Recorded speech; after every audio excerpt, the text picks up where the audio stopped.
So you wanna know how to do the traditional yerba mate, huh? Come with me. You will need a gourd, a bombilha, cold water, warm water, and yerba mate. Okay, so the gourd, what you're gonna use is like fill up to a third of the gourd with yerba mate. It's about 2 or 3 tablespoons of yerba mate, okay? So, and if you know, I don't know if you noticed, but in the back of the yerba mate, there's a ziplock. It's easy to just fill it in without using a spoon. So there you go, a third of the gourd, okay? You shake it a bit just to settle the leaves. And now you take the cold water, okay? And very slowly, you fill it from the edge of the gourd. You fill it up until you can cover all the yerba. Let me just, can you see here? And now you let it rest.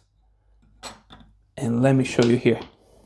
You see, I'm leaving over the bombilha just to tilt a bit the gourd to help the water flow in. Now, you're gonna have to wait like around 1 minute and 2 minutes, maybe less than that. And during this time, I can explain you one thing. If you never drank yerba mate before, this shouldn't be the first mate that you have. Because there's a lot of mate, it's a very strong mate. And if you never know, you never tasted the flavor before, you feel a bit strong, you know? So you grow into it. I will show later on how to make a better mate, but this is how to do the traditional one. And if you see now, look, the water is being absorbed by the yerba, the cold water, okay?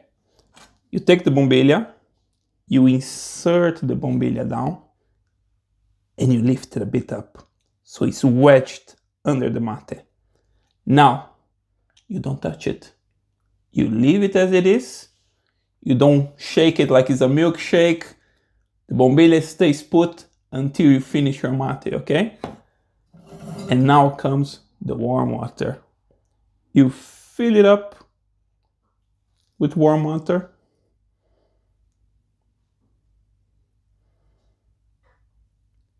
And you have your mate. You can top it up a bit with a bit of more green mate, but that's a traditional one. You can sip it and you enjoy it. Now, tip. This is not a cup of mate. It's about 10, 15. It depends how strong you make your mate.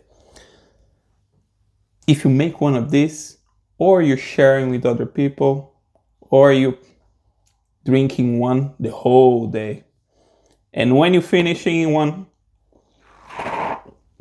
you saw the knife? Empty. I'm just gonna put water when I'm gonna drink my second mate, or my third mate, or my fourth mate. Until I do this, I leave the leaves dry, okay? Don't leave water soaking in. You're gonna make a very, very strong mate. It will be too much. And this is how you make your yerba mate.